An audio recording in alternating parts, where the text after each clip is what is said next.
Hello and welcome to our extended DIS 15-minute webinar. And today's topic is an overview of the D styles. So D styles are one of the 4 DIS styles. And so logically, we're going to have a series where we're going to cover each one in a 15-minute span. So my name is Christina Bowser, and joining me today is my colleague, Markku Kauppinen of Extended DIS North America, President. Welcome. Thank you, Christina, and thanks everybody for joining us today. Thanks. And just before we get started right into it, as usual, we don't have time for questions to get through the 15 minutes, but we do have a Q&A section. So just go ahead and put your questions there and we'll make sure to follow up. It will be recorded. So if there's anything you need to reference back or you want to share it with any of your colleagues, we'll be posting that on our YouTube channel as well as our Extended DIS public website. So Markku, D-style. D-style. So, of course, when we do this series of talking about D, I, S, and C, like we'll be doing next few weeks, people always love to hear about the styles and kind of our different take about D, I, and S, and C styles. And I don't know, what should we start with D-style, Christina? Well, I always like to ask people just take a step back instead of, before we dive into each of the styles, just remember that each of the style, there's no better or worse style. All styles have similarities and differences. They all bring something to the table. They have strengths and they have areas of development. And what's interesting that, it's logical, but I feel like we need to kind of keep saying it is 100% of all individuals that take our extended DISC assessments are going to be a combination of all styles. Another way that I usually say that is what the extended DISC assessment does is that it identifies the styles that are comfortable to you or natural, and then the styles which tend to take more energy. But we have all 4 styles. Yeah, that's very true. And it's always important to keep that in mind that we are a combination of all 4 styles. And so we're looking at D-style today.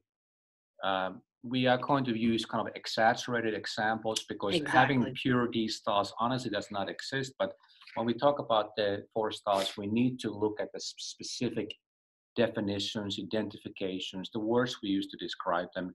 And with D styles, we are talking about those folks who are on the top half of the model. They're those task-oriented individuals whose natural energy and their comfort level is focusing on task.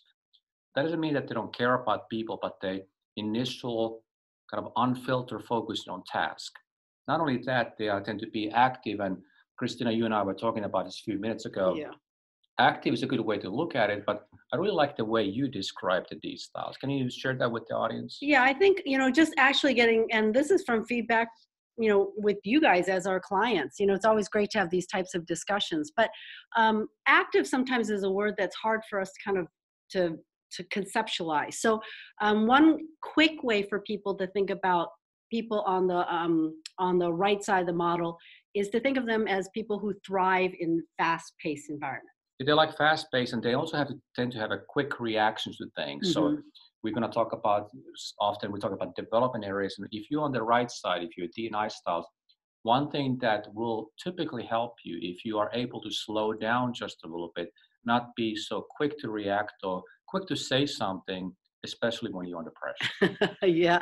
And so let's go ahead and just describe D styles a little bit more. So remember, when we are using these words to describe a D style, it's not always the words that if we ourselves are D styles would use, or if we use words to describe I, S, or C, it's not always those same words we would use to describe our own style.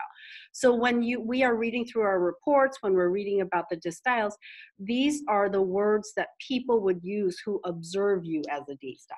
Yeah, that's important to always remember, because the way we write the assessment reports is that we try to really, if you think about who we are as individuals, different people will see us different ways. It's like you go to a party, let's say you and I go to a party, Christina, we meet somebody for the first time, we have a nice conversation and the person leaves.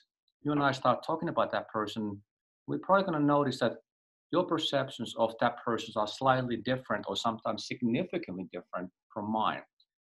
The way we write these reports is we're trying to get kind of a holistic view of who the person is. So if you're a D style, these are some of the things that other D styles, I, S, and C, and other Ds how they are likely to describe you. Yeah, and even though you might have two people in a room observing what ends up being a person being a D style, maybe you don't use the same words, but the kind of the meaning behind it is often the same. So just for example, when I use words like strong-willed and demanding and self-centered, oftentimes you show these words to a D style and they basically own it. But though some of us might attach kind of what I call a negative connotation to those same words.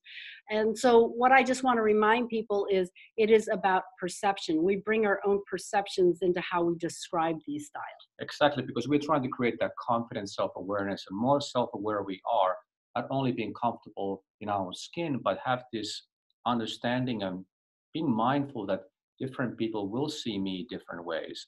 And here are some of the descriptions of different kind of ways to understand who the D styles are all about. And if you're D style, these are simply some of the things that will come to the minds of other people when they perceive you, especially for the first time. Exactly. So I'm going to read them all. I just want to read one of them. So for the D style, when they're most comfortable, what do they prefer to focus on? They like to actively control tasks and things. They want to be large and in charge. And so sometimes we, again, make the assumption that, wow, they like being in charge, right? Thereby, they should always be in charge. But what the DISC report is actually describing is that these are styles that are most comfortable being in charge, but we don't always know whether they have the skills or the attitude to be a good leader or to be in charge. Yeah, I'm so glad that you used that word leader, because a lot of times when people think about the word leader, they say they must be a D style. That is not the case at all. Of course, there are a lot of effective leaders who are D styles. Absolutely. They tend to be also very self-aware of who they are, and they're able to modify their behavior from one interaction to the next, one situation to another. And they're always aware of how to modify and really think about how to be in the present moment, and what are the best behaviors to use to achieve their results. Now, one thing that we often talk about these styles, and I think a lot of people forget, is that their time horizon tends to be kind of short.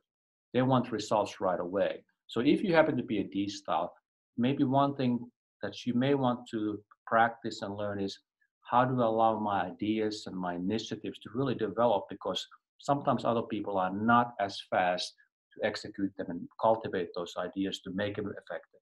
Exactly. So here, just again, we're not going to read them all, but we just want to have on the screen so you can see it. But D styles tend to show up. They have certain patterns of behaviors. That's how we identify them. And you can see here, I'm just going to pick out, I always say, they tend to be, we identify them as one of the most aggressive and assertive of the 4 DISC styles. Now, that, again, doesn't have necessarily a negative connotation, but as Marcus said, they like to get things done. They like to move quickly at a fast pace, and sometimes slowing down could be a benefit to them. Another one we like to think of DISC styles as is, what questions do they tend to ask? And for that D style, that question is what? What is it for me? What's the bottom line? What is the big picture here? What are we trying to accomplish? Doesn't mean that the D styles are not going to ask other questions, but the what question is their to-co question. Right. And they're very direct, and they're, some people have said multitasking. They're the ones that, again, they want to get things done quickly. So we tend to see them as multitaskers. But I just kind of read recently, multitasking is not always a positive trait to have. But again, that's time for another discussion. That is true. But these are the styles individuals that typically, and of course, we're stereotyping here a little bit because we are talking about those so-called 100% D styles. But these styles, the person, when they walk in the room, other people typically notice.